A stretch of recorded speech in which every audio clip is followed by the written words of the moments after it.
மாண்புமிகு பேரவைத் தலைவர் அவர்களே, தமிழன் தன்மத்தோடு வாழ வேண்டும் என்று சொன்ன தந்தை பெரியார் அரண்மனையிலே இருந்த அரசியலை அம்பலத்துக்கு கொண்டு வந்த பேரறிஞர் அண்ணா, தமிழர் நலம் என காலம்புறாவும் உடைத்த என் நெஞ்சமெல்லாம் இருந்திருக்கிற அன்பண்ணன் கலைஞர் ஆக மும்மூர்த்திகளை நான் முதல் வணக்கம் தெரிவித்து என் உரையை நான் துவக்குகிறேன். ஐயன் திருவள்ளுவர் அறம்பொருள் இன்பம் உயிரச்சம் நான்கின் திறம் தெரிந்து தேரப்படும் என்று குறிப்பிடுகிறார். பொதுவாக குறளுக்கு பல்வேறு தமிழ் பெருமக்கள் உரை எழுதியிருக்கிறார்கள். 100க்கும் மேற்பட்டவர்கள் உரை எழுதியிருக்கிறார்கள். குறிப்பாக சொல்ல வேண்டும் என்று சொன்னால் மணக்குடவர், பரிமேலழகர், காசுப்பிள்ளை, நாமக்கல் கவிஞர் சாமி சிதம்பரம், இலக்கணரார் வாசு மாணிக்கம், திருக்குறள் முரசாமி, நாசி கந்தையா, மூவா என்று அழைக்கப்பட்ட மூவரசனார் போன்ற பல பேர் திருக்குறளுக்கு உரை எழுதியிருக்கிறார்கள். அதில் நான் படிக்கிற பொழுது பள்ளிக்கூடத்தில் பரிமேலழகர் உரையை நான் படித்தேன். அந்த பரிமேலழகில் எப்படி உரை எழுதப்பட்டிருக்குன்னு சொன்னால், நான் சொன்ன குறளுக்கு, அரசனால் தெளியப்படும் ஒருவன் அறம் பொருள் இன்பம் உயிர் பொருள் வரும் அச்சம் எனும் உபதை நான்கின் திறன் மனம் இயல்பு ஆராய்ந்து பின் தெளியப்படும் என்று எழுதியிருந்தது. இதுக்கு இன்னொரு உரை தேவை என்கிற அடிப்படையில் தான் இந்த உரை இருக்கிறது. ஏன்னா பெரும்பான்மையான பரிமேலழகர் உரையை தான் பள்ளிக்கூடத்தில் நாமெல்லாம் படித்திருப்போம்.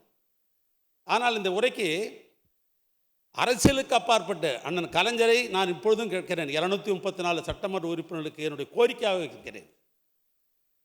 அரசியலுக்கு அப்பாற்பட்ட ஒரு எழுத்தாளர், இலக்கியவாதி, அதுக்கு தான் ஒரு குறள் எடுத்து சொல்லுகிறேன். இதற்கு என்ன ஒரு அண்ணன் கலைஞர் எழுதுகிறார் என்று சொன்னால், சாதாரண எளிய மக்கள் புரிந்து கொள்கிற அளவுக்கு அறவழியில் உறுதியானவன், பொருள் வகையில் நாணயமானவன், இன்பம் தேடி மயங்காதவன், தன் உயிருக்கு அஞ்சாதவன் ஆகிய குணங்களை கொண்டவனையே தேர்வு செய்து சிறந்த பணிக்கு அமர்த்த வேண்டும் என்று சொல்லுகிறார்.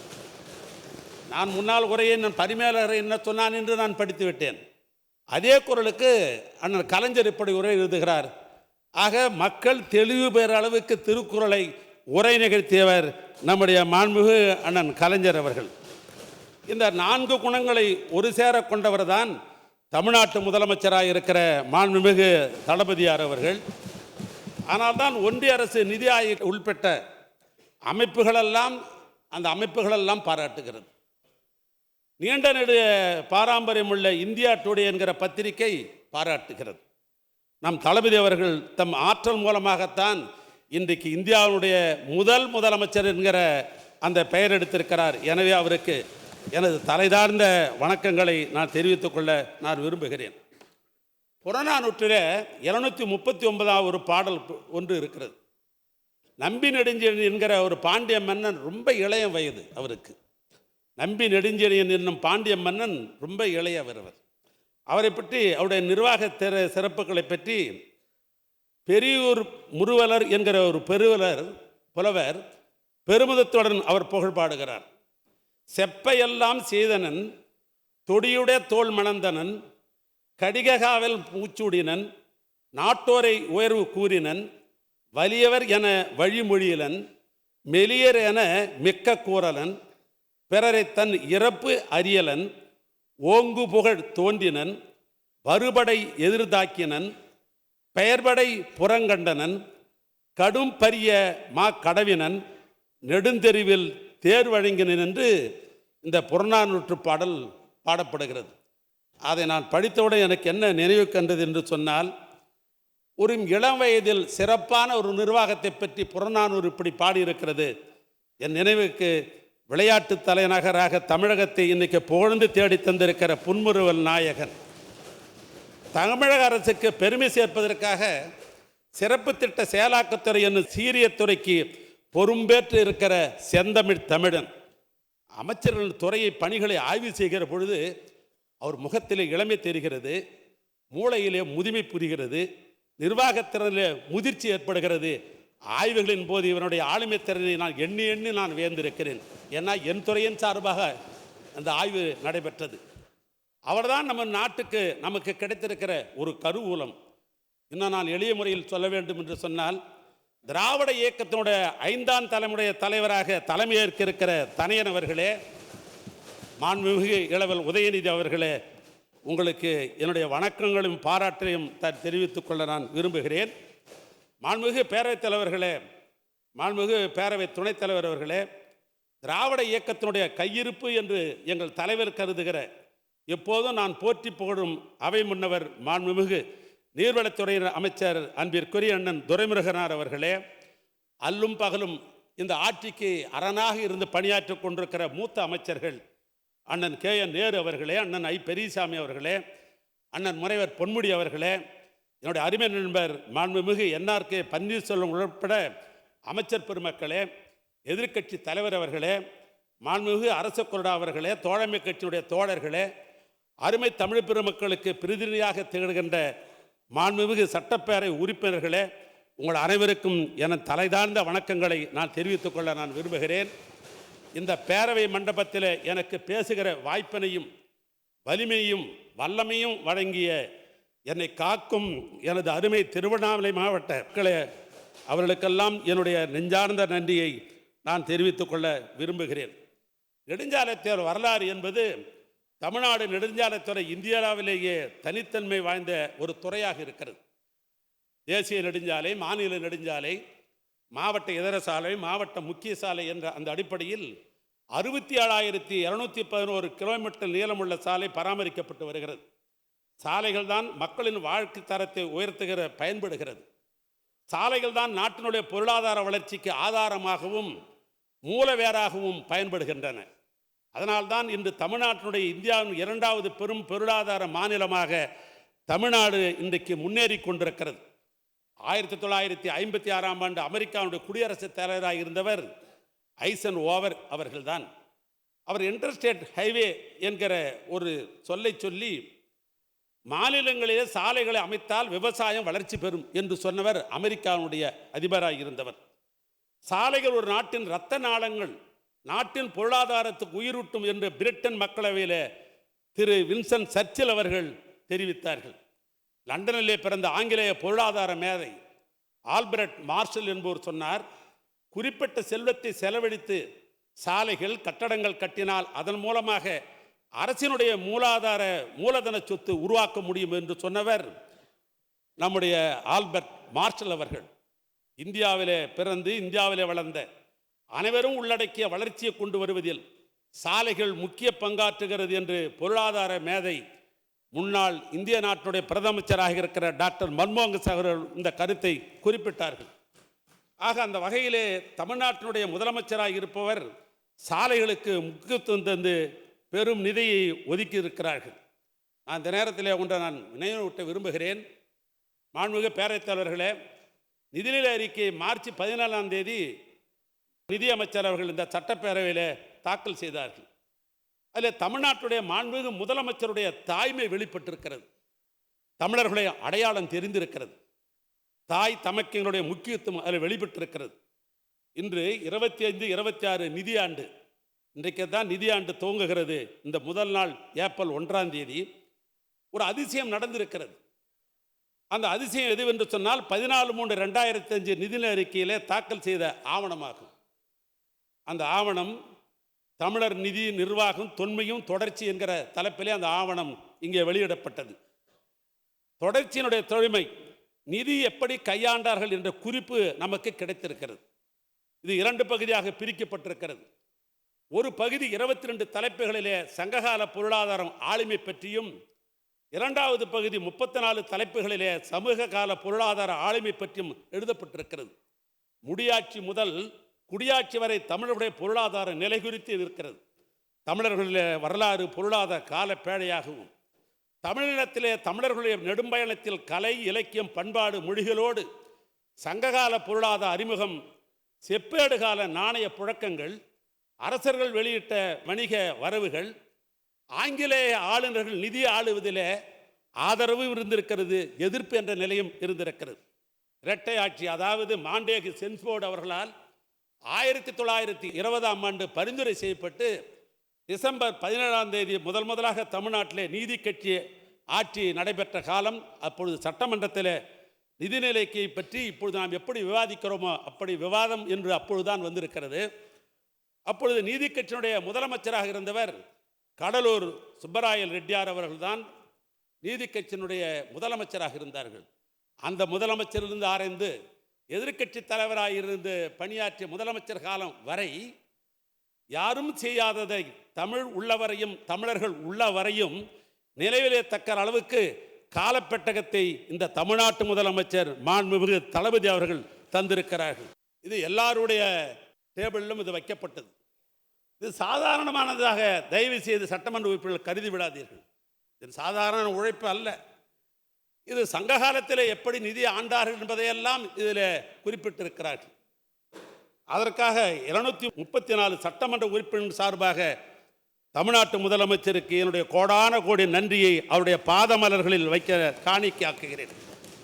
அவருக்கு அவருடைய எண்ணத்தை ஈடேற்றிய பாலமாக இருந்து பணியாற்றிய மாண்புமிகு நிதியமைச்சர் தங்கம், நான் அவர் குணத்திலே தங்கம் என்கிற காரணத்தினால் நான் தங்கம் என்று சொல்லுகிறேன்.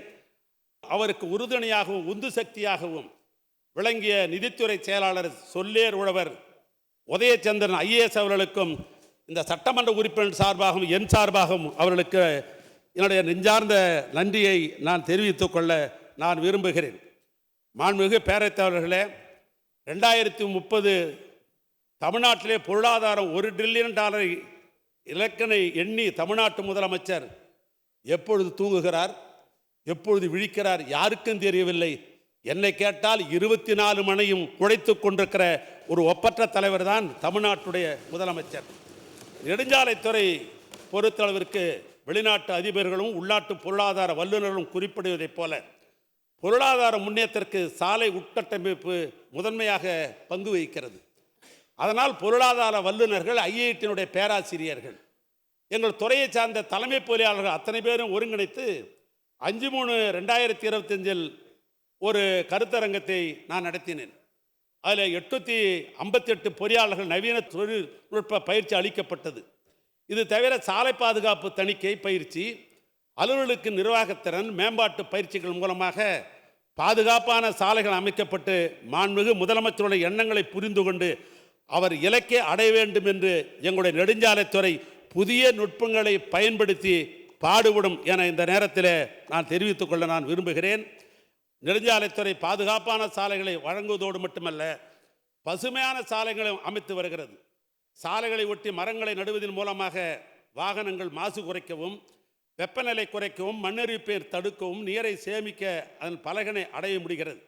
கலைஞர் நூற்றாண்டு விழாவை முன்னிட்டு தமிழ்நாட்டுடைய முதலமைச்சருடைய திருக்கரத்தால் 5 லட்சம் மரக்கன்றுகள் நடப்படும் என்று அறிவிக்கப்பட்டு இன்றைக்கு கடந்த 4 ஆண்டுகளில் சுமார் 8,72,000 மரக்கன்றுகள் நடப்பட்டு பராமரிக்கப்பட்டு வருகிறது.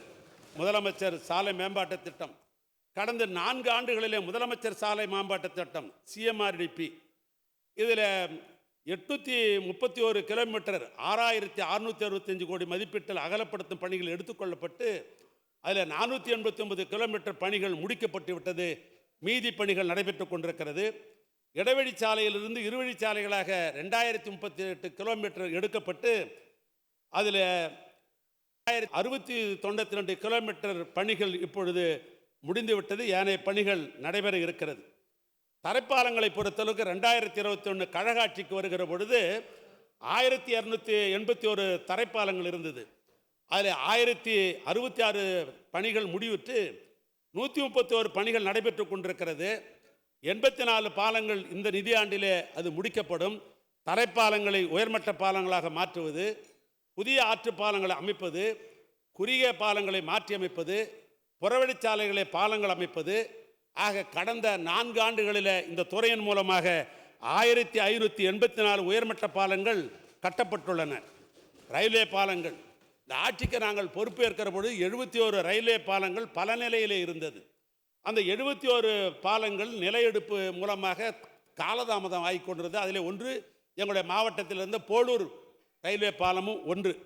சிறப்பு நில அதிகாரியை மாண்பு முதலமைச்சர்கள் 5 பேரை டிஆர்ஓக்கள் தனியாக கொடுத்த அந்த அடிப்படையில் நிலையெடுப்பில் அதிக கவனம் செலுத்தியது. ரயில்வே துறையின் மூலமாக பலமுறை ஒருங்கிணைந்த கூட்டத்தை நடத்திய அடிப்படையில் 36 பணிகள் முடிக்கப்பட்டு 35 பணிகள் இப்பொழுது நடைபெற்று கொண்டிருக்கிறது. இது அந்நில் இந்த 4 ஆண்டு ஆட்சியில், திராவிட மாடல் ஆட்சியில் 858 கோடி மதிப்பிலான 25 புதிய ரயில்வே மேம்பால பணிகள் ஒப்புதல் வழங்கப்பட்டு பணிகள் நடைபெற்று கொண்டிருக்கிறது. இது தவிர புறவழிச்சாலை பணிகளில் புதிய ரயில்வே மேம்பாலம் கட்டப்பட்டு கொண்டிருக்கிறது. தரமான சாலை அமைக்க வேண்டும் என்ற அடிப்படையில் IRC code, Indian Road Congress என்கிற விதிமுறையை பயன்படுத்தி 10 தரக்கட்டுப்பாடு கோட்டப் பொறியாளர்கள் கள ஆய்வில் முழுவூச்சுடன் செயல்படுத்தி கொண்டிருக்கிறார்கள்.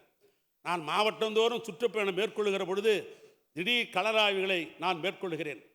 தார்கலையினுடைய தடிமன் கோர்கட்டர் இயந்திரம், தாரின் அடர்த்தியை கண்டுபிடிப்பதற்கு PQI என்கிற இயந்திரம், காங்கிரீட்டுடைய வலிமை, பிரிட்ஜு கட்டணும்னா அந்த காங்கிரீட்டுடைய வலிமை என்ன பார்ப்பதற்கு ரீபவுண்டர் ஹேமர் என்கிற இயந்திரம் ஆகிய இயந்திரங்களை கொண்டு கடந்த 4 ஆண்டுகளில் நானே தள ஆய்வு 62 இடங்களில் எடுத்துவதோடு மட்டுமல்ல, துணை முதலமைச்சரோடு 2 முறை நான் பணம் செய்கிற பொழுது அவரும் நான் இல்லாத பொழுதும் சரி அவருடைய சுற்றுப்பயணத்தில் துறையினுடைய நெடுஞ்சாலைத்துறை அதிகாரி வைத்து தரம் சரியாக இருக்கிறதா பார்த்த விளைவுதான் இன்றைக்கு பத்திரிகைகளெல்லாம் நெடுஞ்சாலைத்துறையில் சிறப்பான பாதை அமைக்கிறார் என்று அவர்கள் கூறுவதும், தோழமை கட்சி நண்பர்களும் ஆளுங்கட்சி நண்பர்களும் தொடர்ந்து இந்த நெடுஞ்சாலைத்துறை சிறப்பாக தரமான சாலைகளை போடுவது என்று தொடர்ந்து இங்கே சொல்லுகிற காட்சியை நான் பார்த்து கொண்டிருக்கிறேன். அதேபோன்று சாலை பாதுகாப்பு என்பது முக்கியமாகிறது. நெடுஞ்சாலைத்துறை, போக்குவரத்து துறை, காவல்துறை, மருத்துவத்துறை, கல்வித்துறை ஆகிய துறைகளை ஒருங்கிணைந்து செயல்படுகிற மூலமாகத்தான் விபத்துக்களை தடுக்க முடியும். இதுவரை 22 மாவட்டங்களில் சாலை பாதுகாப்பு விழிப்பு கூட்டங்களை நடைபெற்றிருக்கிறது. நெடுஞ்சாலைத்துறை சார்பாக பள்ளி, கல்லூரிகள், மாணவர்கள் மத்தியில் விழிப்புணர்வு கூட்டங்கள் தொடர்ந்து நடைபெறுகிறது. கரும்புள்ளி என்று சொல்லப்படுகிற சாலை விபத்து தடுக்கிற விதமாக 415 கரும்புள்ளிகளை கண்டறியப்பட்டு அதில் 408 மேம்பாடு செய்யப்பட்டு 7 பணிகள் முடிவுற நிலையில் இருக்கிறது. தமிழ்நாடு அரசால் கரும்புள்ளி உருவாக்குவதற்கு முன்பாக கண்டுபிடிப்பது ஹாட்ஸ்பாட். 3483 ஹாட்ஸ்பாட் கண்டுபிடிக்கப்பட்டு 2632 மேம்படுத்தப்பட்டிருக்கிறது. உச்சநீதிமன்ற சாலை பாதுகாப்பு குழுமத்தின் வழிகாட்டுதலோடு சாலை பாதுகாப்பு தணிக்கை மேற்கொள்ளப்படுகிறது. சாலை சந்திப்புகளில் நிரந்தரமாக மேம்படுத்துவதன் மூலமாக விபத்துக்களை குறைக்கலாம் என்ற அடிப்படையில் தனி நிதி முதலமைச்சர்கள் ஒதுக்கி தந்த அடிப்படையில் 72 பணிகள் 110 கோடி மதிப்பீட்டில் இன்றைக்கு செயல்படுத்தி கொண்டிருக்கிறோம். நம்மை சாலை செயலி என்கிற ஒரு ஆப், அது விபத்தில்லாத மாநிலத்தை மாண்பு முதலமைச்சர் அவருடைய கனவை செயல்படுத்துவதற்காக பள்ளமற்ற சாலை என்ற இலக்கை அடைவதற்காக பொதுமக்கள் எளியிலே புகார் அளிப்பதற்காக நம்மை சாலை என்கிற செயலியை உருவாக்கப்பட்டது. நம்ம சாலையை இன்று மாண்புமிகு தமிழ்நாடு துணை முதலமைச்சர் அவர்கள் திருக்கரத்தால் மக்களுடைய பயன்பாட்டுக்கு கொண்டு வந்தோம். இதுவரை நம்ம சாலை செயல் மூலமாக 13,300 புகார்கள் பெறப்பட்டு நடவடிக்கை எடுக்கப்பட்டிருக்கிறது. இந்த செயலி பொதுமக்கள் இடத்தில் பெரும் வரவேற்பை பெற்றிருக்கிறது என்று நான் தெரிவித்துக் கொள்ள விரும்புகிறேன். பொதுவாக ஆடிட் என்பது எப்பொழுதும் வங்கியில் தான் இருக்கும். ஆனால் மாண்பு முதலமைச்சர் சொன்னார்கள், நெடுஞ்சாலைத்துறை என்று சொன்னாலே அங்கு இங்கு ஏதாவது புகார் பத்திரிகை வரத்தான் செய்கிறது. ஆனால் ஏன் இதற்கு இன்டர்னல் ஆடிட் வைத்தான் என்று தமிழ்நாட்டு முதலமைச்சர் எங்கள் துறைக்கு ஆணையிட்டார்கள். அந்த வகையில் 2000 ஏப்ரல் 22 ஏப்ரல் மாதத்தில் இன்டர்னல் ஆடிட் என்பதற்கு ஒரு ஆணை பிறப்பித்தார்கள். அந்த ஆணை பிறப்பித்த உடனேயே ஒரு ஆண்டும் மார்ச் மாதம் முடிந்த உடனேயே ஏப்ரல் பில்லாம் போட்டுருவாங்க.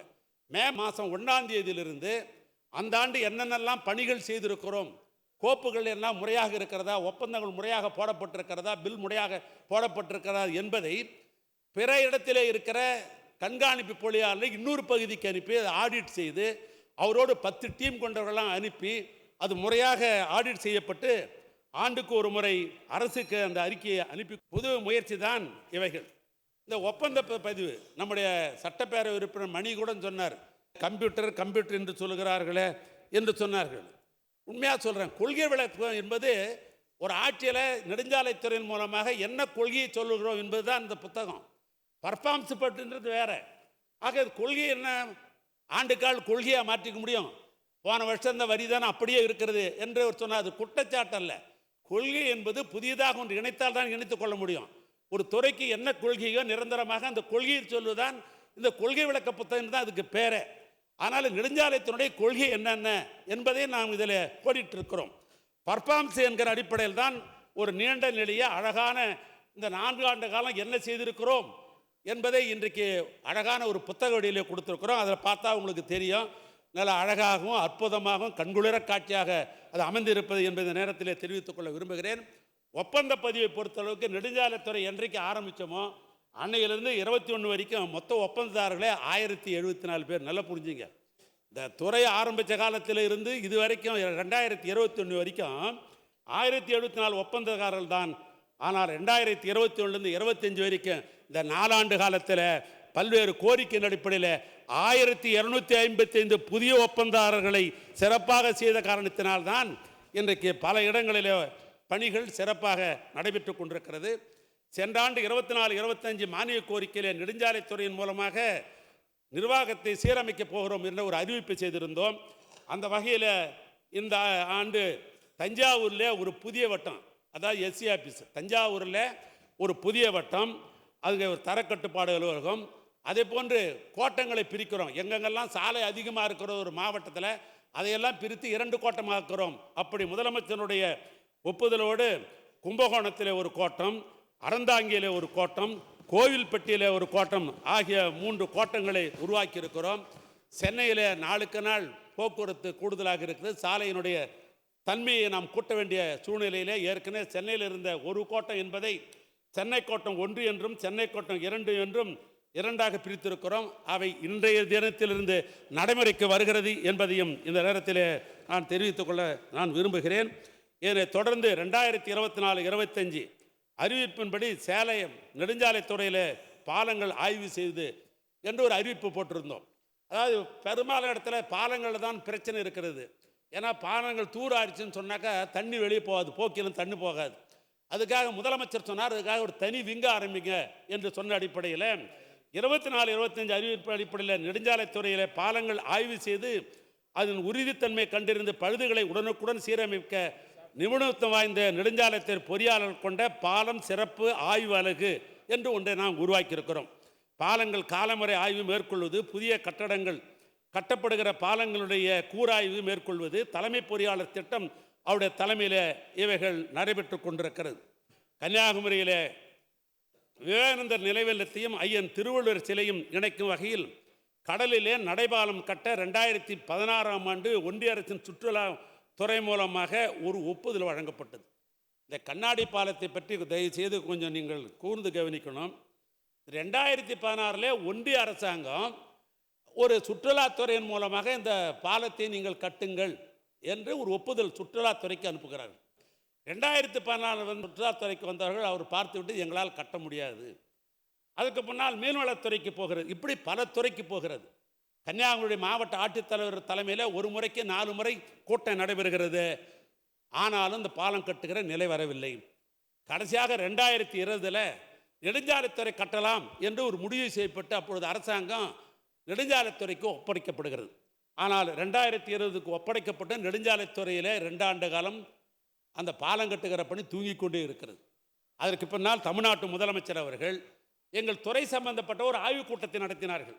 அந்த ஆய்வுக் கூட்டத்தை மாண்பு முதலமைச்சர் நடத்துகிற பொழுது அவர் கேட்டார், இந்த பாலம் கட்டுகிற பணி என்கிற கோப்பு 5 ஆண்டு காலமாக தூக்கி கொண்டிருக்கிற நீங்கள் என்ன செய்து கொண்டிருக்கிற ஒரு கேள்வியை எங்களிடத்தில் கேட்டார்கள். அதற்கு பின்னால் இருக்கிற நிலைமையை எடுத்து சொன்னேன். இது பல துறைக்கு போய் இது பாலம் 2 பாறைகளை இணைத்து கட்டுகிற ஒரு கடல் பாலம். ஏன்னா கடலில் கடல் சீற்றம் இருக்கும், புயல் இருக்கும், இப்படிலாம் இருக்கும் என்று ஒரு துறையை தட்டி கழித்து கொண்டிருக்கிறார்கள். யாரும் இதை கட்ட முன்வரவில்லை, அதனால் கிடப்பிலே இருக்கிறது என்று சொன்ன பொழுது முதலமைச்சர் சொன்னார், முயற்சி திருவினையாக்கும், முயற்சி திருவினையாக்கும், எண்ணி துணிக கரும் என்ற 2 வாக்கியத்தை எங்களிடத்திலே சொல்லி இதை கட்ட வேண்டும் என்று கண்ணாடி பாலத்தை அமையுங்கள் என்று அவர்தான் சொன்னார். ஆனால் ஏற்கனவே பாலங்கள் அமைக்க வேண்டும் என்று தான் கோப்புகள் இருக்கிறது. ஆனால் முதலமைச்சர் தான் சொன்னார், ஏன் இது கண்ணாடி பாலம் அமைத்தால் என்ன? அந்த அறிவுரை அவர்கள் வழங்கினுடைய முயற்சியில் அடிப்படையில் தான் எங்களுடைய தலைமை பொறியாளர் இருந்த சந்திரசேகரையும் அதே போன்று சென்னையினுடைய ஐஐடியினுடைய பேராசிரியர் பெருமக்களையும் அனைவரையும் அழைத்து பேசி ஒரு முறைக்கு 3 கூட்டங்களை நடத்தி இந்த 77 மீட்டர் நீளமுள்ள 10 மீட்டர் அகலம் கொண்ட கண்ணாடி இழைப்பாலம் கடலின் நடுவே நெட்வொர்க் ஆர்ச் பிரிட்ஜ் என்கிற நவீன முறையில் 6 மெக்காலோ கம்பிகள் பயன்படுத்தி கட்டப்பட்டு 2024 டிசம்பர் மாதம் 30ஆம் தேதி மாண்புமிகு தமிழ்நாட்டு முதலமைச்சருடைய திருக்கரத்தால் அது திறந்து வைக்கப்பட்டிருக்கிறது. சீனாவில் ஜாங் ஜியாஜூல் என்கிற மலைப்பகுதியில் கண்ணாடி பாலம் இருக்கிறது. வியட்நாமிலே மோக்சாங் தீவிலே கண்ணாடி பாலம் இருக்கிறது. இந்தியாவிலே பீகாரிலே வனப்பகுதியிலே கண்ணாடி பாலம் இருக்கிறது. ஆனால் கடல் நடுவிலே கட்டப்பட்டிருக்கிற இந்தியாவிலே ஒரே பாலம் கண்ணாடி இழை பாலம் தமிழ்நாட்டில் மட்டும்தான். இன்று வரை சுற்றுலா பயணிகள் ஏறத்தாழ 6,31,000 பேர் இதுவரைக்கும் கண்டு கழித்திருக்கிறார்கள். உலக சுற்றுலா பயணிகள் எல்லாம் வியக்கத்தக்க வகையில் குமரிமலையிலே புதிய அடையாளமாக கண்ணாடி பாலம் திகழ்கிறது. அதனால் நேற்றைய தினம் பார்த்தேன், இது ஆங்கில பத்திரிகை, இந்தியன் எக்ஸ்பிரஸ்ங்கிற ஆங்கில பத்திரிகை. இதில் முழு இந்த கண்ணாடி பாலத்தை பற்றித்தான் ஒரு பெரிய ஆர்டிக்கலே எழுதியிருக்கிறார்கள். அதை நான் சுருக்கமாக சொல்கிறேன். தமிழ்நாட்டினுடைய பெருமை, ஃப்ரேட் ஆஃப் த தமிழ்நாடு என்ற தலைப்பில் அலைமேல் ஒரு நடை, ஏ வாக் ஓவர் த வேவ்ஸ் என்ற தலைப்பில் ஒரு அற்புதமான தலைப்பை எழுதி இதனுடைய சிறப்பை எல்லாம் அவர்கள் எடுத்து சொல்லியிருக்கிறார்கள். அதில் இன்னொன்று என்னென்னா, உத்தரப்பிரதேச மதுராவை சேர்ந்த பேராசிரியர் திரு நிகில் குமார் அவர் என்ன சொல்கிறாருன்னா, இந்தியாவில் கட்டடத்துறையில் கட்டப்பட்ட ஒரு உயர்தர படைப்பு என்று சொன்னால் என்னால் நம்ப முடியவில்லை, நான் பார்த்து பார்த்து வியந்து போனேன் என்று ஒரு பேராசிரியர், உத்தரப்பிரதேசத்தை சேர்ந்த ஒரு பேராசிரியர் இதை குறிப்பிடுகிறார். அதோடு மட்டுமல்ல, வீக் என்கிற ஒரு ஆங்கில பத்திரிகை, அந்த வீக் என்கிற ஆங்கில பத்திரிகை என்ன சொல்லுகிறது சொன்னால், குமரி கண்ணாடி பாலம் இந்தியாவுடைய தெற்கு முனையில் திரும்ப அழைக்கும் ஒரு வியக்கத்தக்க உணர்வு, திரும்ப திரும்ப எங்களை அழைக்கிற வியக்கத்தக்க உணர்வு என்று சொல்லிவிட்டு, பவுஸ்ரிங் வளைவு முறையில் கட்டப்பட்ட பாலம் நிகழ்கால பொறியியல் அதிசயம் என்று சொன்னால் அது மிகையாகாது என்று வீக் பத்திரிகை இந்த பாலத்தை பற்றி இருக்கிறது. ஆக இந்த கண்ணாடி அடைப்பாலம் வருவதற்கு காரணம் எண்ணி துணிக கருமம் என்று சொன்னாலே முயற்சி திருவினையாக்கும் என்ற குரலை எங்களுக்கு சுட்டிக்காட்டி எங்களுக்கு உந்து சக்தியாக இருந்தவர் தமிழ்நாட்டு முதலமைச்சர் மாண்புமிகு அண்ணன் தளபதியார் என்று சொன்னால் ஆக மிகையாகாது.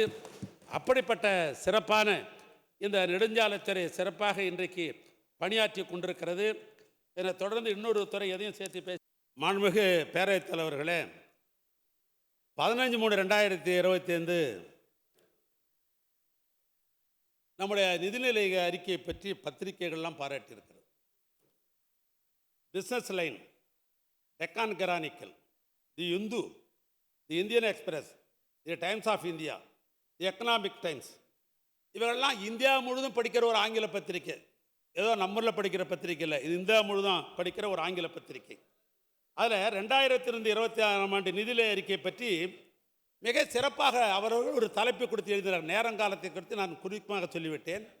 அப்படிப்பட்ட சிறப்பான இந்த நிதியாண்டில் பொதுப்பணித்துறையின் சார்பாக 2457 கோடி ரூபாயை மாண்புமிகு முதலமைச்சர் அவர்கள் இந்த துறைக்கு அனுப்பியதற்காக துறையின் சார்பாக முதலில் அவருக்கு நான் நன்றி தெரிவித்துக் கொள்ள நான் விரும்புகிறேன். பொதுப்பணியை பொறுத்தவரைக்கும் உங்களுக்கு அனைவருக்கும் தெரியும்.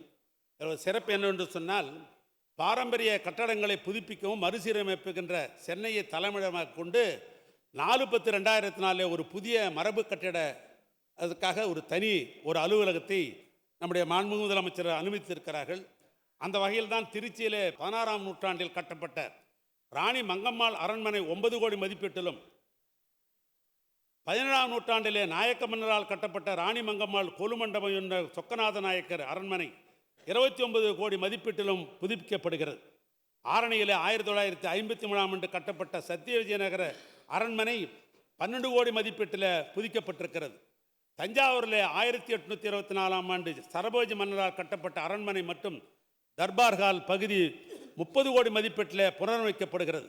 சிவகங்கை மாவட்டத்தில் 16ஆம் நூற்றாண்டிலே கட்டப்பட்ட வேலுநாச்சியார் மற்றும் மருது சகோதரர்கள் போர் பயிற்சியில் ஈடுபட்ட சங்கரபதி கோட்டை 9 கோடி மதிப்பீட்டிலே புனரமைக்கப்படுகிறது.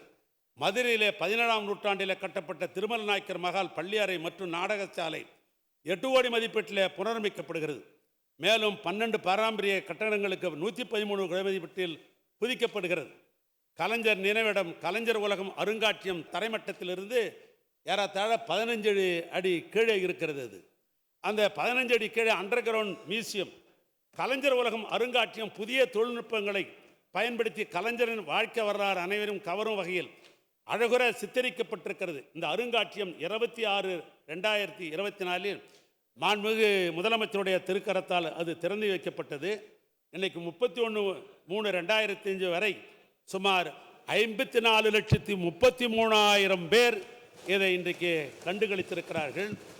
தமிழன் திராவிடன் என்ற சொற்களை அடையாள சொற்களாக மாற்றி அமைத்த அயோத்திதாசர் பண்டிதருக்கு அவருக்கு சிறப்பு செய்ய வேண்டும் என்பதற்காக தமிழ்நாட்டு முதலமைச்சர் 175வது ஆண்டை கொண்டாடுகிற வகையில் 8.48 கோடி மதிப்பீட்டில் கிண்டி காந்தி மண்டபத்தில் வளாகத்திலே திருவரை மணிமண்டபம் அமைக்கப்பட்டு மாண்புமிகு முதலமைச்சருடைய திருக்கரத்தால் 1/12/2023 அன்று அது திறந்து வைக்கப்பட்டது. பசும்பொன் கிராமத்திலே உள்ள தெய்வீக திருமகனர் முத்துராமலிங்க தேவருக்கு நினைவிடத்திலே பிரமுகர்கள் காத்திருப்பு அரங்கம் 1.55 கோடி கட்டப்பட்டு 28/10/24 மாண்புமிகு முதலமைச்சருடைய திருக்கரத்தால் அது திறந்து வைக்கப்பட்டது. அன்றைய தென்னார்காடு மாவட்டத்தினுடைய திராவிட இயக்கத்தினுடைய தலைவர்களிலே ஒருவர், அண்ணாவினுடைய தம்பி, முத்தமிழர் கலைஞர்களுடைய தோழரும், ஏஜி என்று அன்பாக அழைக்கப்பட்ட அண்ணன் ஏ கோவிந்தசாமி அவர்களுக்கு விழுப்புரம் மாவட்டம் வழுதாரெட்டியிலே 4 கோடி ரூபாய் மதிப்பீட்டில் திருவுருவச் சிலையுடன் நினைவகம் அமைந்து மாண்புமிகு முதலமைச்சர் அவர்களால் இது திறந்து வைக்கப்பட்டது. நான் ஒரு நிகழ்வை இந்த நேரத்தில் நான் சொல்ல விரும்புகிறேன். எப்படி பொருத்தமாக அமைந்திருக்கிறது என்பதை அண்ணன் மணி போன்றவர்கள் நீங்கள் புரிந்து கொள்ள வேண்டும். நம்முடைய மாண்புமிகு முதலமைச்சர் அவர்கள் இளம் வயது. ஆனால் ஏஜி கோவிந்தசாமி இறந்த பொழுது அவர் இளைஞர். அப்பொழுது படத்திறப்பு நடக்கிறது. அந்த படத்திறப்பிலே தந்தை பெரியார் அவர்கள் கலந்து கொள்கிறார்கள். அண்ணன் மதியழகன் கலந்து கொள்கிறார்கள். அண்ணன் NV நடராசன் கலந்து கொள்கிறார்கள். எங்கள் ஊரை சேர்ந்த அண்ணன் பாவுசா கலந்து கொள்கிறார்கள். அந்த படத்திறப்பு, பெரியார் கலந்து கொண்ட படத்திறப்பில் அண்ணன் கலைஞர் முதலமைச்சராக இருந்து அதுதான் திறந்து வைக்கிறார். அந்த நிகழ்வில் தமிழ்நாட்டு முதலமைச்சர் அவர்கள் அன்றைக்கு இளைஞராக இருந்த பொழுது தான் உழைத்த உழைப்பு, நான் உழைத்த உழைப்பு என்பது கலையுலகத்தையும் கழகத்தையும் எப்பயும் யாரும் பிரித்தே பார்க்க முடியாது. ஆனால் அன்றைய தினம் ஒரு நாடகத்தை நடத்தி அண்ணன் கோவிந்தசாமி குடும்பத்திற்கு ஒரு நிதி வழங்க வேண்டும் என்று அவரே உழைத்து நடத்த அந்த பணத்தை மாண்புமிகு முதலமைச்சர் அவர்கள் தருகிறார்கள். இதில் பார்த்தா அவருடைய சின்ன படம் இருக்கிறது. ஆக இந்த அண்ணன் கோவிந்தசாமி உறவு என்பது அன்றைக்கு பணம் கொடுத்திருக்கிறார். இன்றைக்கு அவருடைய திருவுருவச் சிலையும் மண்டபத்தையும் அவருடைய திருக்கரத்தாலே இங்கே திறந்து வைக்கப்பட்டிருக்கிறது. சமூக போராளி என்று பல பேர் பேசிக்கொண்டு தான் இருக்கிறோம் வாயளவில். ஆனால் அந்த சமூக போராளிக்காக முக்கியத்துவம் தந்த ஆட்சி எது என்று சொன்னால் கழக ஆட்சி, கலைஞர் ஆட்சி தான் முக்கியத்துவம் கொடுத்த ஆட்சி. ஆனால்தான் 1987ஆம் ஆண்டு அவர்கள் சமூக நீதிக்காக போராடி கொண்டிருக்கிற பொழுது 20 விழுக்காடைக்காக போராடிய காலம் அந்த காலகட்டத்தில் தான் துப்பாக்கியால் கொல்லப்பட்ட 21 சமூக போராளிகளுக்கு அதை நினைவிலே கூர்ந்து இன்றைய முதலமைச்சர் அவர்கள் விழுப்புரத்தில் 5,70,00,000 மதிப்பீட்டில் நினைவு மண்டபம் ஒன்றை கட்டப்பட்டு அந்த 21 படங்கள், ஏன்னா அந்த துறையை பொதுப்பணித்து தான் கட்டியது, அந்த படங்களை நேரடியாக அவரே எடுத்து வர சொன்னார். படை எடுத்தது மாத்திரமல்ல, இந்த 21 படத்தை தேர்வு செய்த பின்பு சிலை அமைக்க சொன்னார். எங்கள் பொதுப்பணித்துறையின் சார்பாக நாங்கள் சிலை அமைத்தோம். அந்த சிலை அமைத்தோடனே அந்த படத்தையும் எடுத்துன்னு வாங்கினார். அந்த சிலை எடுத்த படத்தையும் எடுத்துன்னு வந்து ஏற்கனவே போட்டாவையும் ஒன்றையும் ஒன்று ஒப்பித்து பார்த்து ஒரு 2 படங்களிலே அந்த முகம் கொஞ்சம் சரியில்லை, ஒத்துக்க மாட்டேன்ட்டார். இல்லை இது போட்டாவுக்கு இதுக்கும் வேறு விதமாக இருக்குது, நாளைக்கு அவங்க குடும்பம் பார்த்தால் தவறாக எழுதிடக்கூடாது, நான் நாளைக்கு திரைப்படாவுக்கு வருகிற பொழுது அவங்க ஏதாவது என்னிடத்தில் சொல்லிவிடக்கூடாது என்று சொல்லி ஒரு 10 நாள் அதற்காக தள்ளப்பட்டு அந்த சிலையை வடித்ததோடு மட்டுமல்ல அந்த மண்டபத்தையும் 28/1/2002 மாண்புமிகு தமிழ்நாட்டு முதலமைச்சர் அவர்கள் திருக்கரத்தால் திறந்து வைத்தார். அதே போன்று கொளத்தூர் பெரியார் நகர், இந்த கொளத்தூர் பெரியார் நகர்னு சொன்னால், கொளத்தூர்னு சொன்னாவே பார்த்தோன்னா ஒரு கிராம பகுதி மாதிரி தான் இருக்கும். அதுக்கு முன்னால் இப்போ இவர் போய் தான் பார்த்தா டவுனாக ஆகிருக்குது. ஏன்னா நான் அண்ணா நகரில் ஒரு காலத்தில் நான் குடும்பம் இருந்துவேன். கொளத்தூர் பகுதி சாதாரண ஒரு கிராமம் மாதிரி தான் இருக்கும் அந்த கொளத்தூர். ஆனால் அந்த கொளத்தூரில் இன்றைக்கு பெரியார் நகரில் புறநகர் பகுதியில் இருக்கிற மக்களெல்லாம் பெரிதும் பயன்படுகிற வகையில் விபத்து மற்றும் அவசர சிகிச்சை ward, MRI scan, CT scan, புறநாளி பிரிவு, எக்ஸ்ரே பிரிவு, மகப்பேறு பிரிவு, 3 அறைவு அரங்குகள், இருதய பிரிவு, கேத் லேபு, புற்றுநோய் பிரிவு, நரம்பியல் பிரிவு போன்ற சிறப்பான வசதிகள் கொண்ட 2 லட்சத்தி சதுர அடியில் 210 கோடி ரூபாய் மதிப்பீட்டில் 560 படுக்கைகள் கொண்ட ஒரு மருத்துவமனையை பிரமாகமாக கட்டியதோடு மட்டுமல்ல, அதுக்கு பேர் பகுத்தறிவு பகலவன் தந்தை பெரியாருடைய பெயரை சுட்டி வைத்திருக்கிறார்கள். ஆக தென்பகுதியில் மையப்பகுதியில் இருக்கிற இந்த மருத்துவமை நாம் பயன்படுத்தினோம் என்று சொன்னால், வடபகுதியில் இருக்கிற கிராமத்தில் இருக்கிற அந்த பகுதியில் இருக்கிற மக்களெல்லாம் அதை பயன்படுத்துவதற்கு ஒரு சிறப்பான மருத்துவமனையை கட்டியதோடு மட்டுமல்ல, 27/2/25 அன்று அவருடைய திருக்கரத்தால் அது திறந்து வைக்கப்பட்டது. வெள்ளையனே வெளியேறு இயக்கத்தினுடைய கலந்து கொண்ட சிறை சென்றவரும் இராணுவ பணியிலே இருந்து திரும்பி ஒடுக்கப்பட்ட மக்களின் உரிமைக்காக சமூக நீதிக்காக போராடிய தியாகி இமானுவேல் சேகரனுக்கு ராமநாதபுரம் மாவட்டத்தில் பரமக்குடியில் 3 கோடி மதிப்பீட்டிலே திருவுருவச் சிலையுடன் கூடிய மணிமண்டபம் கட்டப்படுகிறது. விரைவிலேயே தமிழ்நாட்டு முதலமைச்சர் அவர்கள் திறந்து வைப்பார்கள். அதே போன்று கொங்கு மண்டலத்தில் தீரன் சின்னமலை என்ப புகழ்பெற்ற ஒரு சிற்றரசர், அவர் சுதந்திர போராட்டத்தில் அவர் ஈடுபட்டார். ஆனால் அவரோடு பொல்லான் என்கிற ஒரு தளபதி இந்த சுதந்திர போராட்டத்தில் ஈடுபட்டார்கள். ஆனால் அவர் இருக்கிடம் தெரியாத நிலையில் எதிர்க்கட்சியாக இருந்த பொழுது மாண்புமிகு முதலமைச்சர் அவர்கள் சங்ககிரியிலே ஒரு மாநாடு நடந்த பொழுது அந்த பகுதியில் இருக்கிற அருந்ததி பெருமக்கள் எல்லாம் ஒரு கோரிக்கை வைத்தார்கள். அருந்ததி பெருமக்கள் தீரன் சின்னமலையோடு எங்கள் இனத்தைச் சேர்ந்த பொல்லானவர்கள் சுதந்திர போராட்டத்தில் அவரும் சிறை சென்றார், அவரும் உயிர் நீத்தார், ஆனால் அவர் மறக்கப்பட்டிருக்கிறார் என்று சொல்லி ஒரு கோரிக்கை வைத்தார்கள். தமிழ்நாட்டு முதலமைச்சர் பொறுப்பேற்ற உடனே இன்றைக்கு கொங்கு மண்டலத்திலே ஈரோடு மாவட்டம் முடக்குறிச்சி வட்டம் ஜெயராமபுரத்திலே சுதந்திர போராட்ட வீரர் தீரன் சின்னமலையோடு சுதந்திர போராட்டத்தில் ஈடுபட்ட தளபதி பொல்லான் அவர்களுக்கு 4,90,00,000 திருவுருவச் சிலையுடன் அரங்கம் அமைக்கப்படுகிறது. விரைவிலேயே தமிழ்நாட்டு முதலமைச்சர் அவர்கள் நேரடியாக சென்று அதை திறப்பதற்காக இருக்கிறார்கள். சுயமரியாதை இயக்கத்தினுடைய முதல் வீரரும் உரிமை கிளர்ச்சியினுடைய களப்பணியாளரும் வைக்கம் வீரர் என்று அழைக்கப்பட்ட தந்தை பெரியார் வெற்றி கண்ட களம் வைக்கம். கேரள வைக்க நகரிலே தந்தை பெரியார் நினைவகம் 8 கோடி மதிப்பீட்டில் நவீன வசதியுடன் புதிய கட்டடம் கட்ட புதுப்பிக்கப்பட்டிருக்கிறது. 5000 நூல்கள் இடம்பெறத்தக்க புதிய பெரியார் நூலகம் ஒன்று கட்டப்பட்டு மாண்புமிகு தமிழ்நாடு முதலமைச்சருடைய திருக்கரத்தால் 12/12/2000 அவர் திருக்கரத்தால் திறந்து வைக்கப்பட்டது. அந்த நிகழ்ச்சிக்கு பொது உடைமை சித்தாந்தத்தை சேர்ந்த மாண்புமிகு அந்த கேரளாவினுடைய முதலமைச்சராக இருக்கிற பினராயி விஜயன் அவர்கள் தலைமை பொறுப்பேற்றார்கள். தமிழர் தலைவர் ஆசிரியர் அண்ணன் கி வீரமணி அவர்களும் நம்முடைய அவையினுடைய முன்னோராக இருக்கிற அருமணியின் துரைமன் அவர்களும் அதற்கு முன்னிலை பொறுப்பேற்றார்கள்.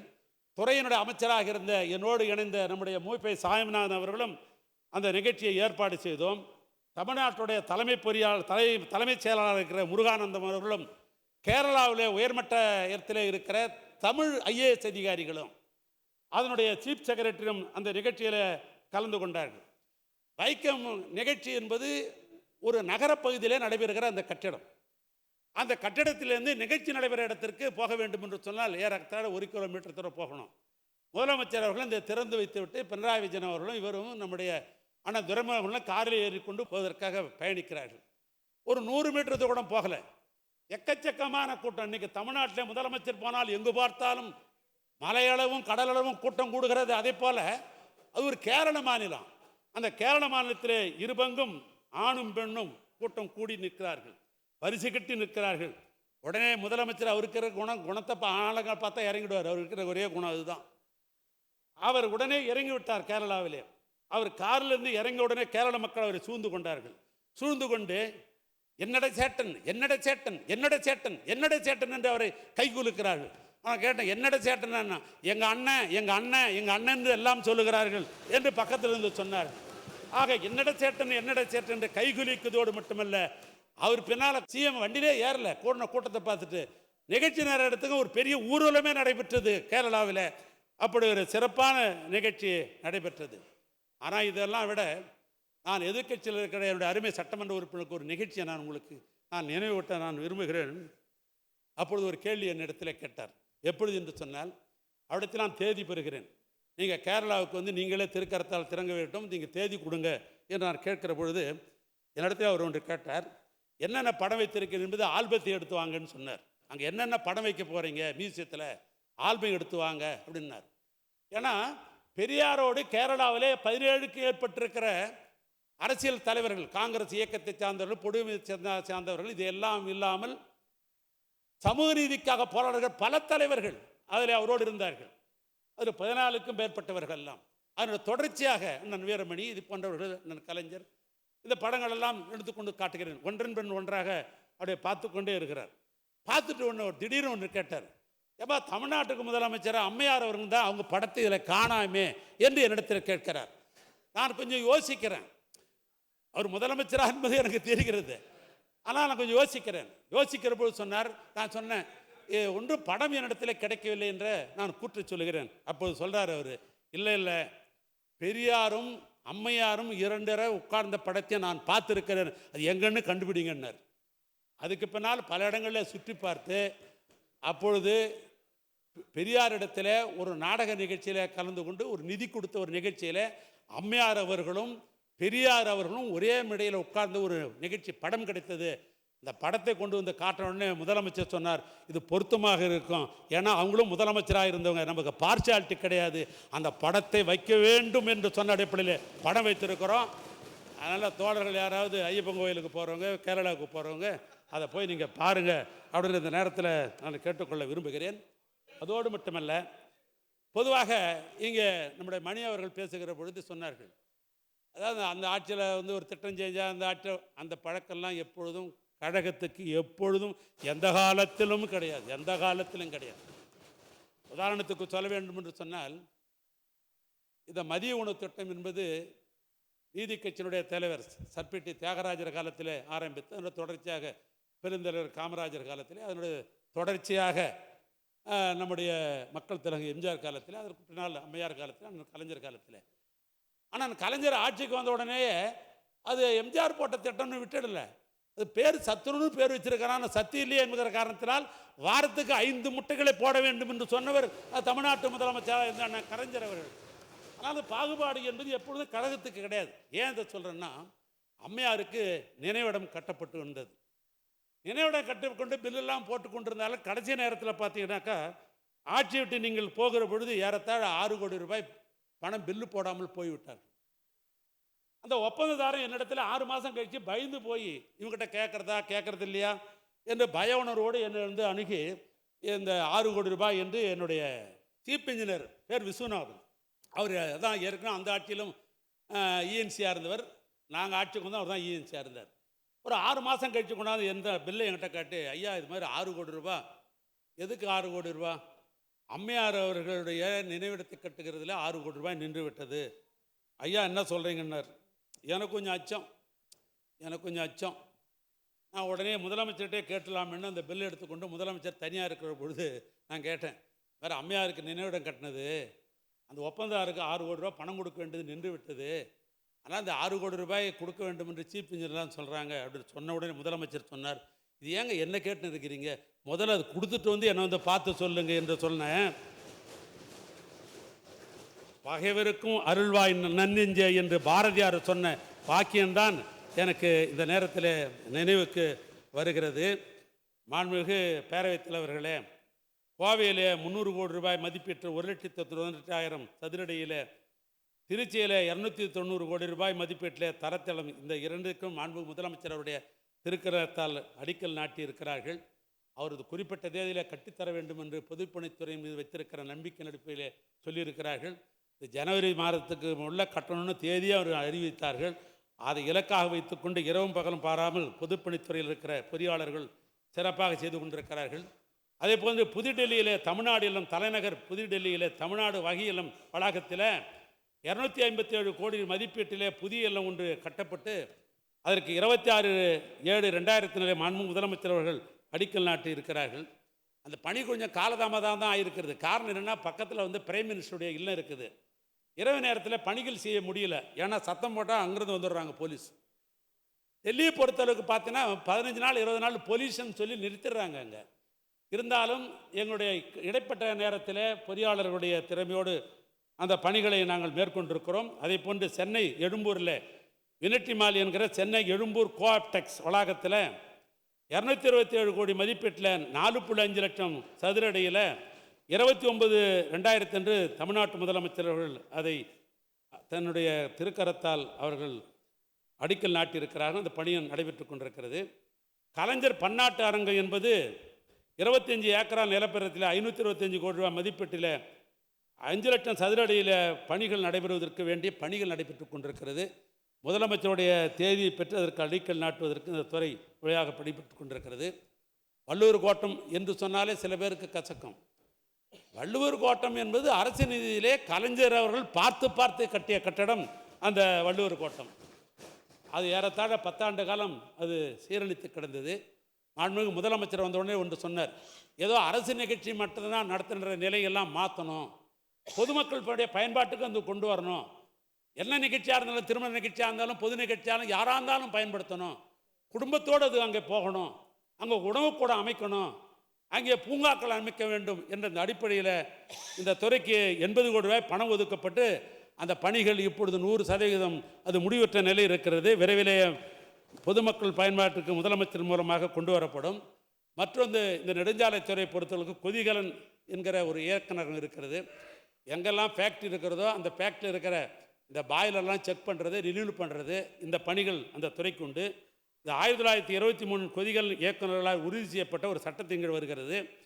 இந்த துணை இயக்குனர் 465 சதுர மீட்டருக்கு மேல் வெப்பமூட்டும் மேற்பரப்பு கொண்ட கொதிகளை ஆய்வு செய்வதும், 4 ஆண்டுகளில் 2017 கொதிகலன்களுக்கு உற்பத்தி நிலை சரத்தாண்டுகள் 22,250 கொதிகலனுக்கு பயன்படுத்த அனுமதி சான்று வழங்கப்பட்டு அதன் மூலமாக 4 ஆண்டுகளில் இதுவரைக்கும் 29,56,00,000 ரூபாய் ஆய்வு கட்டணம் இந்த துறைக்கு வந்திருக்கிறது என்பதையும் இந்த நேரத்தில் நான் தெரிவித்துக் கொள்ள நான் விரும்புகிறேன்.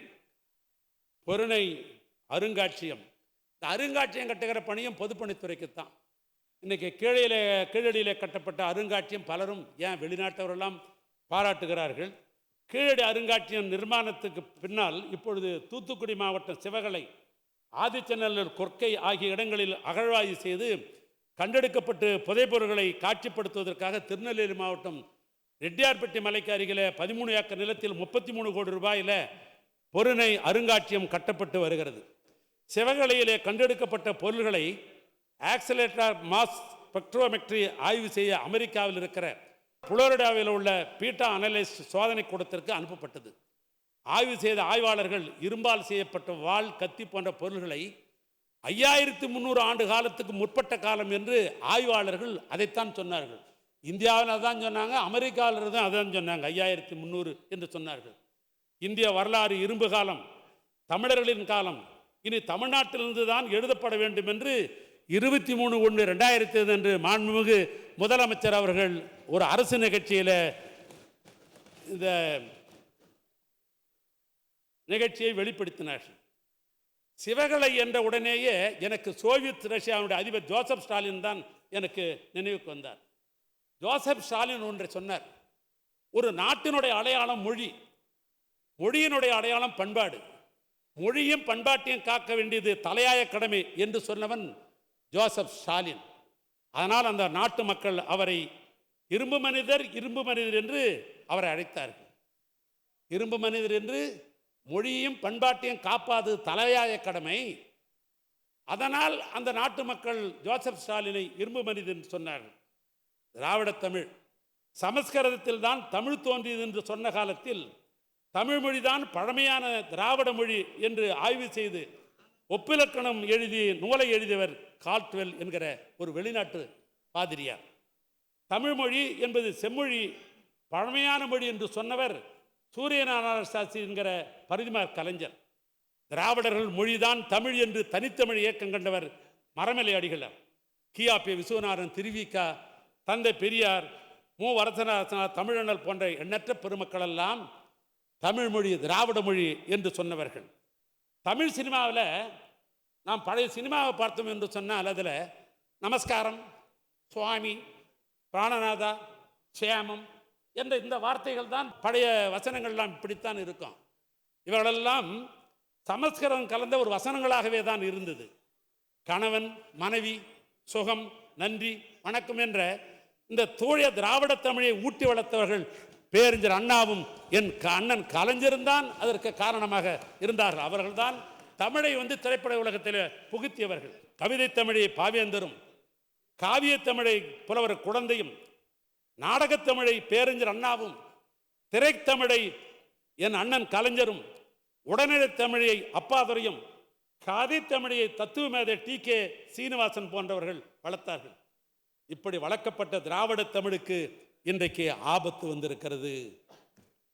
திருக்கோயிலே ஆன்மீக தமிழ், தங்கத்தமிழால் தனையாண்ட பொங்கு உலக பூரணனை அன்பின் பொலிவை என்று காட்டினேன் என்று வைணவ கோயிலில் தீபபரணத்தை பாடிய திருமங்கை ஆழ்வாருடைய பாசரங்கள் வைணவ கோயிலே பாடப்படுகிறது. பன்னிடை தமிழ் வைப்பாய், பழந்தினில் சுவ வைப்பாய், கண்ணிடை மணி வைப்பாய், கருவிரில் சுடர் வைப்பாய், விண்ணிடை குருவார் வெள்ளுடை நீ என்றோ என்று சைவ குரலிலே 4 பேரிலே ஒன்றாக இருந்த சுந்தரமூர்த்தி சுவாமிகள் அந்த பாடலை சைவ கோயிலிலே திருக்கோயிலே அது பாடப்படுகிறது. இரவு பகலும் இயலிசை முத்தமிழ் கூறி அம்புவி தனக்குள் வளர் செந்தமிழே வழித்தி உன்னை அன்போடு துதித்து மனம் அருள்வாயே என்று எங்கூரில் பிறந்த அருணகிரிநாதர் திருப்புகழை பாடுகிறார். அப்படித்தான் பாடுகிறார். மூவர் நாயகன் எனமறை வாழ்த்திடும் முத்தியன் வித்தே அமுதே பெருங்கருணியே கடலே கனியே கரும்பே நன் சேன தணிகமலை மருந்தே தேனே ஞானச் சுடரே என்று திருத்தணியிலே இருக்கிற முருகனை பார்த்து வள்ளலார் அவர்கள் இப்படித்தான் பாடுகிறார்கள். இதை ஏன் நான் குறிப்பிடுகிறேன் என்று சொன்னால், திருமந்திரத்திலே இருக்கிற திருமுறை என்ன சொல்லுகிறார் தெரியுமா? என்னை நன்றாக இறைவன் படைத்தான், என்னை நன்றாக இறைவன் படைத்தான், தன்னை நன்றாக தமிழ் செய்வதற்காக, என்னை படைச்சதே தமிழ் செய்வதற்காகத்தான் என்று திருமூலர் சொல்லுகிறார். இப்படி ஆன்மீக தமிழ் ஒரு பக்கத்திலே, திராவிட தமிழ், இந்த 2 தமிழுக்கும் இன்றைக்கு வைணவ கோயிலும் திருக்கோயிலும் பாடிக்கொண்டிருக்கிற இந்த வளர்க்கப்பட்ட இந்த பக்தி இலக்கியத்திற்கு ஆன்மீகத்திற்கும் இந்தி திணிப்பு என்ற பெயரிலே சமஸ்கிருதம் மூலமாக வருங்காலத்திலே அழிவு நிலை இருந்து கொண்டிருக்கிறது. இந்த ஆபத்துக்களை எண்ணும் பொழுது எனக்கு பட்டுக்கோட்டை கல்யாண சுந்தரம் அவருடைய அரசியலங்குமரி என்கிற திரைப்படத்தில் 65 ஆண்டு காலத்துக்கு முன்னால் ஒரு எழுதிய தத்துவ பாடல் தான் எனக்கு நினைவுக்கு வருகிறது. 61ஆம் ஆண்டு 65 வருஷத்துக்கு முன்னால் அது பட்டுக்கோட்டை கல்யாண சுந்தரம் எழுதிய பாடல். அந்த பாடலை பாடியவர் TM சௌந்தரராஜன். அந்த பாடலுக்கு வாயசைத்தவர் மக்கள் திலகம் எம்ஜிஆர் அவர்கள்.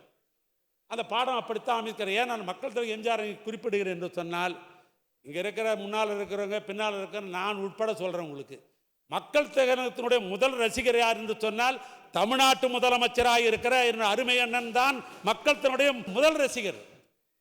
அவர் காரில் போகிறாருன்னு சொன்னாக்கா அவரோட நாங்கள் பயணிக்கிறோம், நான் அண்ணன் நேரு போன்றவர்கள் எல்லாம்.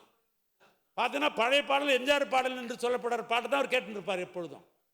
இன்னும் சொல்ல போனால் மக்கள் திலகம் அந்த காலத்தில் திரைப்படம் வெளியாகுதுன்னு சொன்னாக்கா அவர் முதல்ல யாருக்கு ஃபோன் போட்டு பேசுவார்னு கேட்டீங்கன்னா, எங்கள் முதலமைச்சருக்கு தான் ஃபோன் பேர் போட்டு எப்படி படம் ரிலீஸ் ஆச்சு, எப்படி படம் பார்த்துட்டு எப்படி இருக்குது ரிசல்ட்டு அப்படின்னு கேட்குற முதல் குரல் அவர் தான் இருக்கும். அண்ணாவினுடைய பிறந்தநாள் விழாவை ஒரு முறை கோபாலபுரத்தில் அவரை வைத்துத்தான் அந்த பிறந்தநாள் விழாவை கொண்டாடினார். அப்படி ஒரு நெருக்கம் அவருக்கு இன்றைக்கும் மனதில் இருக்கிறது. அதை நான் எப்படி ஒப்பிட்டு பார்க்கிறேன் என்று சொன்னால், அந்த படத்தில் ஒரு குழந்தையை வைத்துக்கொண்டு பட்டுக்கோட்டை கல்யாணத்துடைய பாடலை TM சௌந்தரராஜன் பாட அண்ணன் மக்கள் திலகம் எம்ஜிஆர் அவர்கள் வாயசிக்கிறார். இப்போ நான் சுற்றுப்பயணம் போகிறார் முதலமைச்சர், நான் போகிறார் பார்க்குறேன். போகிற இடத்தெல்லாம் தாய்மார்கள் என்ன பண்ணுறாங்க, கையில் ஒரு குழந்தைய கொடுத்து புத்தம் கொடுக்க சொல்கிறாங்க, கையில் கொடுன்றாங்க, அதஷ்டன்றாங்க. இப்போ நான் என் வீட்டிலே பார்த்தேன், ஒரு அருமையான ஒரு படம் கிடச்சிது, அவர் கையில் தூக்குற மாதிரி. முதல்ல அதை செய்யணும்னு போய் அந்த படத்தை பெருசாக போட்டு என் வீட்டில் அதான் பெருசாக இப்போ நான் மாட்டிருக்கிறேன். எதுக்கு நான் சொல்கிறேன்னா, அந்த குழந்தையை தூக்கி கொண்டு அரசியலங்குமரியை அதை தூக்கி பிடித்து பார்த்த அந்த நினைவு இன்றைக்கு முதலமைச்சர் அவர்கள் அந்த குழந்தையை பார்க்கிற பொழுது அந்த பாட்டு தான் எனக்கு நினைவு வந்தது. என்னன்னு சொன்னால், சின்ன பயலே சேதி கேளடா, நான் சொல்ல போற வார்த்தை நல்லா எண்ணி பாரடா, நீ எண்ணி பாரடா, ஆளும் வளரணும் அறிவும் வளரணும் அதுதான்டா வளர்ச்சி. நல்லா புரிஞ்சுங்க, ஆளும் வளரணும் அறிவும் வளரணும் அதுதான்டா வளர்ச்சி. தமிழ்நாட்டு முதலமைச்சர் என்ன சொல்றார்? திராவிட மாடல் ஆட்சின்னு சொன்னா எனக்கு 2 கண்கள், ஒன்று ஹெல்த் மக்கள் நல்வாழும், இன்னொன்று கல்வித்துறை, இது 2 தான் என் கண்கள் என்று சொல்லுகிறார். ஆக ஆள் வளரணும்னு சொன்னா ஹெல்த் டிபார்ட்மெண்ட்ல தான் ஆள் சுகமாக வளர முடியும். அறிவு பிறக்கணும்னு சொன்னாக்கா கல்வி சிறப்பாக இருந்தால் தான் அறிவு பிறக்க முடியும். அதுதான் சொல்றார், ஆளும் வளரணும் அறிவும் வளரணும் அதுதான்டா வளர்ச்சி, உன்னை ஆசையோடு ஈண்டவர்க்கு அதுவே நீ தரும் மகிழ்ச்சி, நாளும் ஒரு பாடல் கூறணும் காலம் தரும் பயிற்சி, உன்னை நரம்போடு தான் உன் நரம்போடு தான் பின்னி வரணும் தன்மான உணர்ச்சி, உன் நரம்போடு தான் பின்னி வளரணும் தன்மான உணர்ச்சி, தன்மான உணர்ச்சி.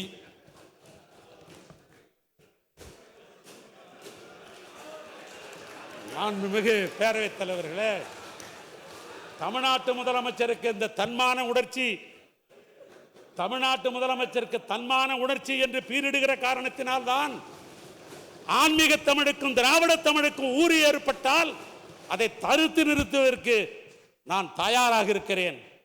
எத்தனை கோடி இழந்தாலும் பரவாயில்லை, என்ன விலை தர வேண்டியதாக இருந்தாலும் சரியாயில்லை, அதற்கு நான் தயாராக இருக்கிறேன் என்று சூழலித்து தமிழ்நாட்டு முதலமைச்சர் இன்றைக்கு இருமொழி கொள்கை தான் என் ஆட்சியினுடைய கொள்கை என்று இன்றைக்கு பறைசாற்றிக் கொண்டிருக்கிறார். அதனால் நான் யோசித்து பார்க்கிறேன், மொழியையும் பண்பாடும் காப்பாற்ற வேண்டியது ஆட்சியினுடைய கடமை என்று சொன்ன ஜோசப் ஸ்டாலினை ரஷ்ய மக்கள் இரும்பு மனிதர் என்று சொன்னார்கள். என் தாய்மொழியான தமிழை இங்கே காப்பாற்றுவதற்கு முதலாக என்று போர்க்குரல் கொடுத்து கொண்டிருக்கிற தமிழ்நாட்டின் முதலமைச்சர் தமிழ்நாட்டுடைய இரும்பு மனிதன், இரும்பு மனிதன், இரும்பு மனிதன் என்று நாம் அத்தனை பேரும் போற்றி கொண்டாட வேண்டிய நிலையிலே இன்றைக்கு நாம் இருந்து கொண்டிருக்கிறோம். எனவே அந்த வகையில் மாண்புமிகு பேரவைத் தலைவர்களே, காலமும் நேரமும் எனக்கு புரிகிறது. முதலமைச்சர் 1 மணிக்கு உணவு வேலைக்கு போக நான் காத்திருப்பது எனக்கு மனதிலே கொஞ்சம் கஷ்டம் ஏற்பட்டிருக்கிறது. இருந்தாலும் நான் நிறைவாக சில செய்திகளை சொல்லி நான் முடிக்க விரும்புகிறேன். ஒரு காலத்தில் ஒரு கட்டடங்கள் கட்டப்பட்டது. பல்லவர் கால கட்டடைக்கு அடையாளம் மாமல்லபுரத்தினுடைய கடற்கரை கோயில் தான். சோழர் கட்டடக்கலைக்கு அடையாளம் தஞ்சாவூர் பெருவுடையார் கோயில்.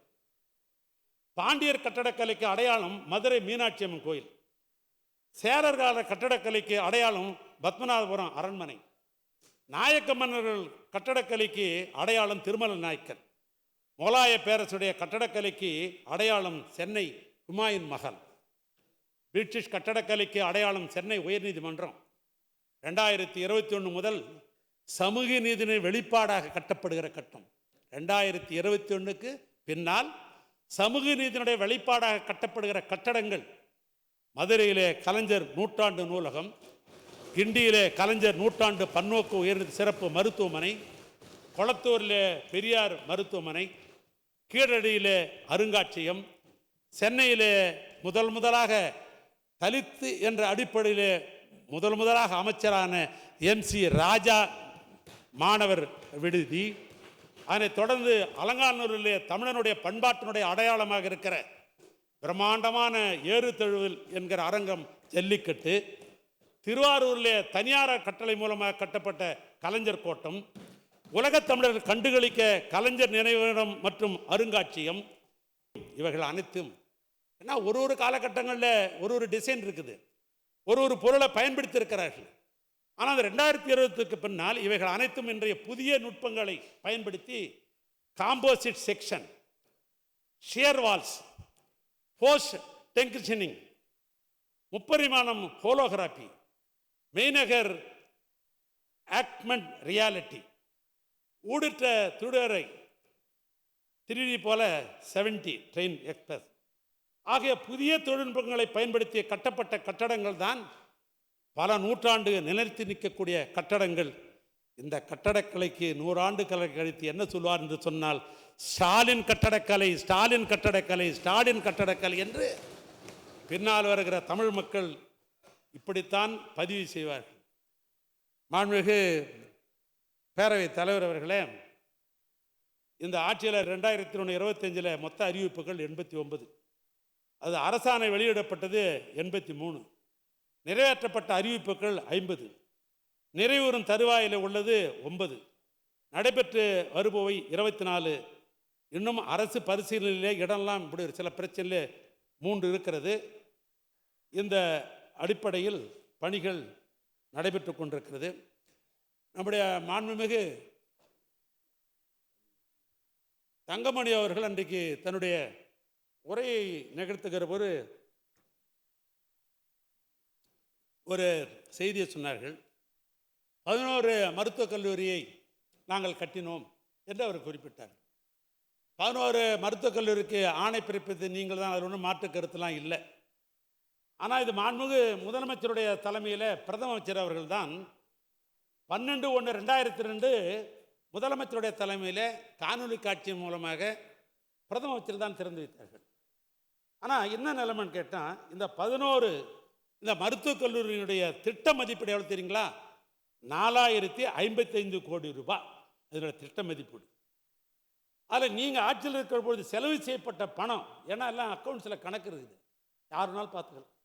நீங்கள் செய்யப்பட்ட செலவும் 1706 கோடி ரூபாய். 1706 கோடி ரூபாய், அதாவது 42%.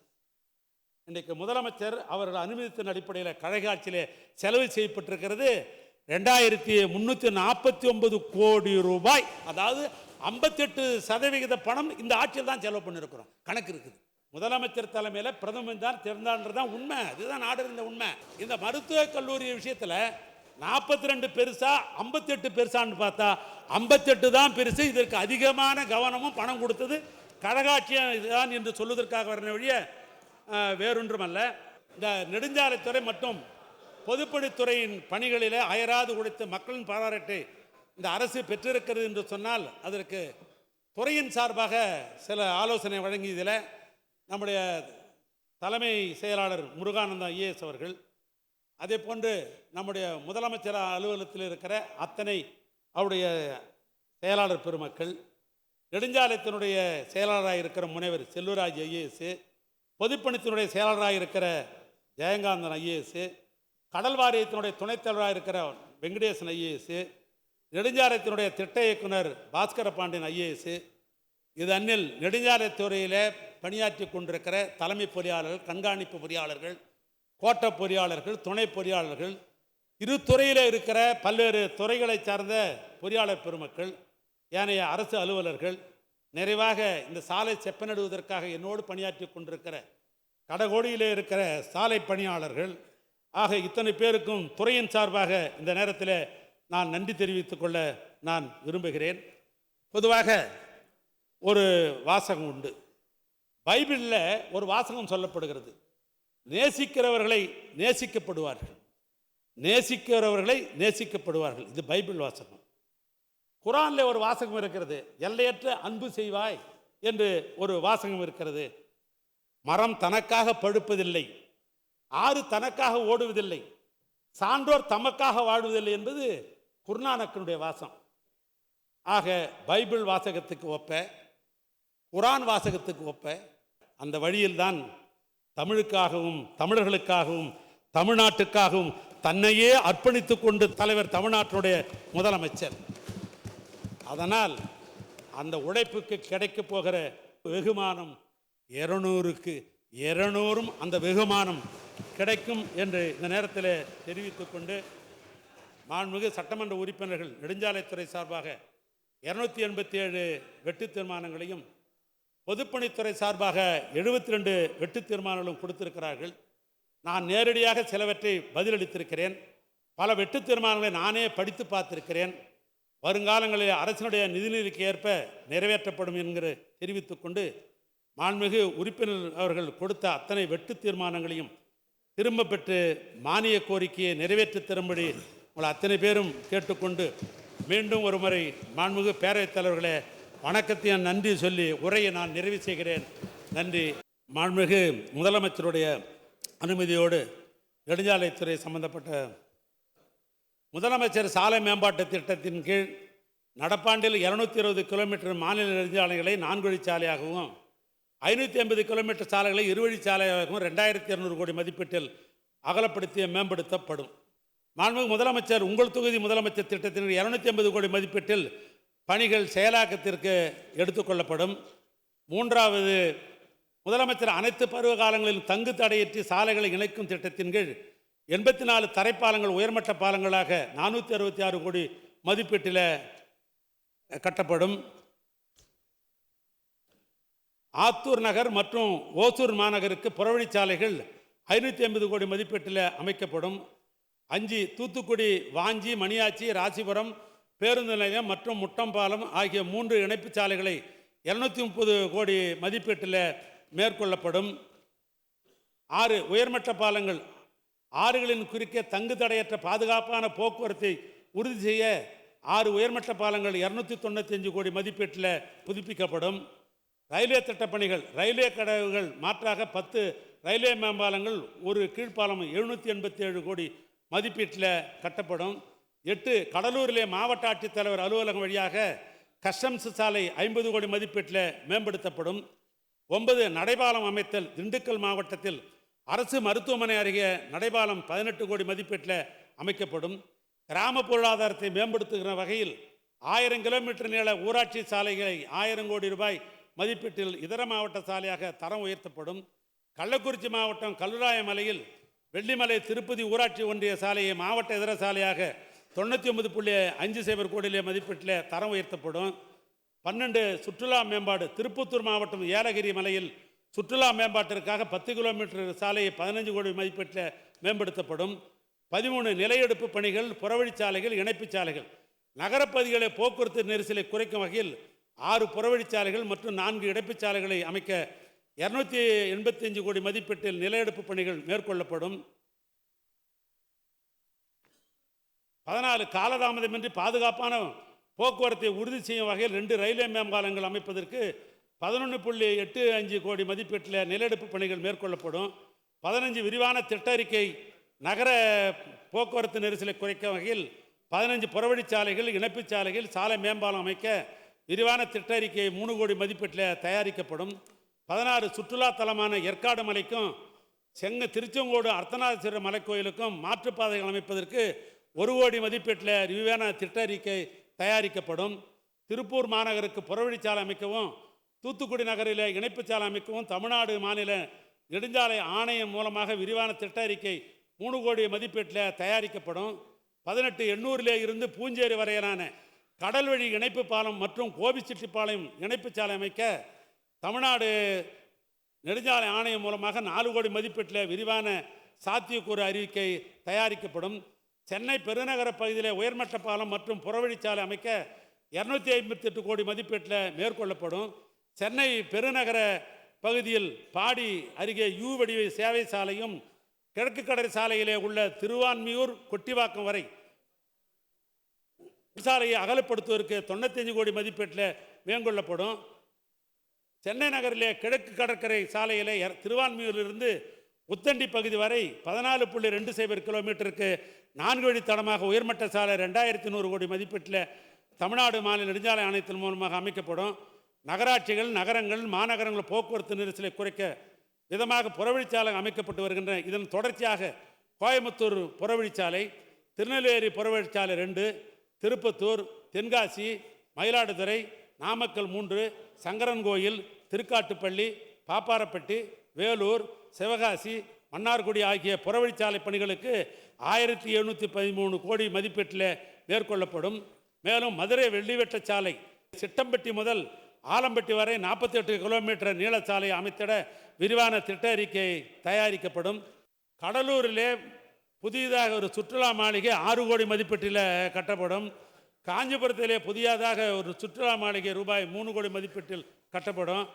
திருவள்ளூரிலே புதியதாக சுற்றுலா மாளிகை ரூபாய் 3 கோடியிலே கட்டப்படும். கிருஷ்ணகிரி மாவட்டம் ஒசூரில் புதியதாக ஒரு சுற்றுலா மாளிகை 9.90 கோடியில் கட்டப்படும்.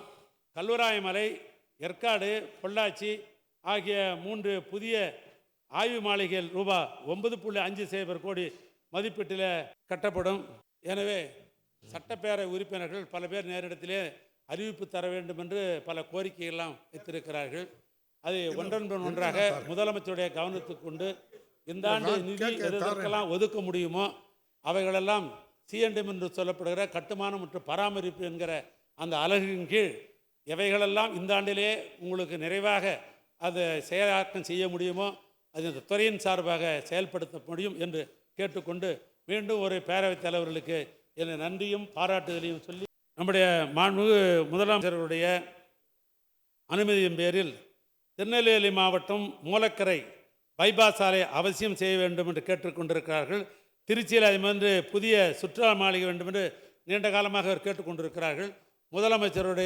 அவருடைய கவனத்துக்கு கொண்டு அந்த பணிகளையும் நிறைவேற்றுவதற்கு இந்த நெடுஞ்சாலையத்தையும் பொதுத்துணையும் சிறப்பாக பணியாற்றும் என்று மீண்டும் ஒரு முறை சொல்லி என் உரையை நான் நிறைவு செய்கிறேன். நன்றி, வணக்கம். விவாதம் முடிவுற்றது. இப்போது வாக்கெடுப்பு. மானிய கோரிக்கை 21 நெடுஞ்சாலைகள் மற்றும் சிறு துறைமுகங்கள் துறை வெட்டு தீர்மானங்கள் வலியுறுத்தப்படுகின்றன என்று அறிய விரும்புகின்றேன். வெட்டு தீர்மானங்கள் அனைத்தும் பேரவையின் அனுமதியுடன் திரும்ப பெறப்படுகின்றன. நெடுஞ்சாலைகள் மற்றும் சிறு துறைமுகங்கள் துறை மானிய கோரிக்கை எண் 21 வருவாய் கணக்கில் ரூபாய் 2523 கோடியே 26,43,000, மூலதன கணக்கில் ரூபாய் 18,197 கோடியே 39,29,000 மற்றும் கடன் கணக்கில் ரூபாய் 1 கோடி ஆகியவற்றுக்கு மேற்படாத தொகைகள் அரசுக்கு வழங்கப்பட வேண்டும் என்னும் மாண்புமிகு பொதுப்பணித்துறை அமைச்சரவையின் தீர்மானம் பேரவையின் முடிவுக்கு விடப்படுகிறது. ஏற்போர் ஆம் என்க, மறுப்போர் இல்லை என்க.